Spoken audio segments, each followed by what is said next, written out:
Welcome back. Our Issues Tampa Bay went on location for an exclusive interview with John Morgan. We spoke about his efforts toward solving the hunger crisis right here in Central Florida, including his contributions with the Morgan & Morgan Hunger Relief Center. Mr. Morgan, thank you for joining us. You have put a lot of effort into the Orlando Second Harvest Food Bank. When did you first set foot on property there? I didn't set foot on it until after it was built. I was there for the groundbreaking, and I never really went back until the day we were there to dedicate it. So who made that decision to help fund them? Who in your family said, let's do this? Well, they came to me initially, and they wanted to build this huge food bank, and they wanted a lead gift, and they asked for an enormous amount of money. And I thought, my God, I mean, who do they think I am? Bill Gates? But I said, go see my wife. They went and talked to my wife, and they kind of made the case for her and explained to her that hunger was real and really real in Central Florida. 60 Minutes had just done 2 shows right in the city where we lived in. And she said, John, you know, it's not whether we can afford it. We just really can't afford not to do this. I heard you mention hunger as a silent problem here in Florida. Why is it so silent? Well, because look, it's all around us. When they came in Central Florida where I was, 55,000 people use this food bank. They explained to me that if we lined up just in Central Florida, every hungry child on I-4, and we got in a car and drove at 60 miles an hour, it would take us 70 minutes to pass every hungry child. And we sit there and we go, that can't be. And the reason we don't want it to be is because it's too unbearable to think about. And what's unbearable that it's happening right around us, and we're deciding to put blinders on and not look at it. And when they start to show you where it is, and sometimes it's on your own street. Children going to school hungry, how can you do well in school? If you're hungry, you can't concentrate. And so once they made the case and gave me the proof, and I'm kind of in the proof business, show me the evidence. Once they showed me the evidence, it was so compelling that we decided to do it, and it's called the Morgan Hunger Relief Center. 100,000 square feet of pure help and giving back to the community. Explain why that center was so needed. It's not just a place where people go and get food, but storage was a big problem, right? They were throwing away, because they didn't have the stacking and the coolers, they were throwing away the best food. They were throwing away the vegetables and the fruits. Because they were ripe. Because they were ripe. And they had the donations, but they didn't have the facility to hold it.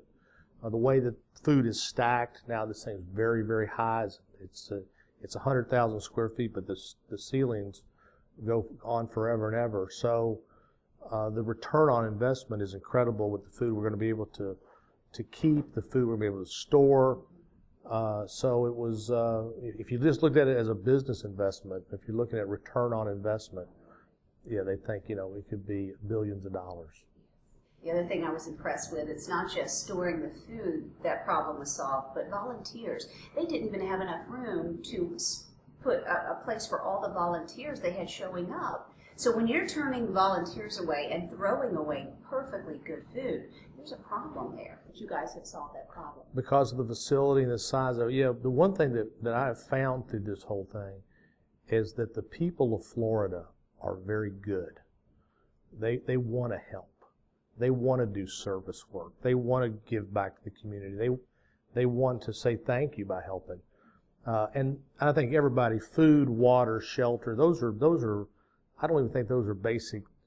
They're rights of dignity, and people recognize this. And what's more basic than food and water and shelter? So a lot of people do want to volunteer, but the place was so small, there was not enough room to put them in and let them matriculate through the place. But now, because the food bank is not where people really come to get the food, the other food banks, the churches and the community centers and the charitable organizations, they come here and they get the food, they take it back to their church, and they distribute it there. So, thousands and thousands of volunteers come here every week, and I have been, and I've got to meet a lot of them now, and it really reinforces your faith in humanity and people and Florida. Florida is Florida's a good state with good people. It is. I was disheartened to hear that when restaurants or a grocery store gives food to a food bank, they get a tax break. But Mr. Morgan, when a farmer who gives their surplus that they would ordinarily throw away to a food bank, they don't get a tax break. Do you know of anyone efforting to change that? Well, that would be the United States Congress, and so we know what they're interested in. I think they're more interested in their next election than their next door neighbor. I heard it for the first time a few weeks ago myself, and I thought, this is so ass backwards. I mean, we're not giving people credit for giving food, but we're giving farmers tax credit for not growing food or tobacco. And then I, like you, thought, well, I guess it figures because the people in Washington are the ones that are making these laws. It seems like it should be flipped. It seems like if you grow food and give it away, you should get a tax break. But if you don't grow tobacco, you shouldn't get anything. Doesn't make sense, but that's why we send them there. Mr. Morgan, thank you for sharing. Little personal stories there, as well as for what you do in Tampa Bay and Orlando. Central Florida's it's big, but it's small, and it's nice that you're helping other people help others. So thank you. Thank you very much. I appreciate it.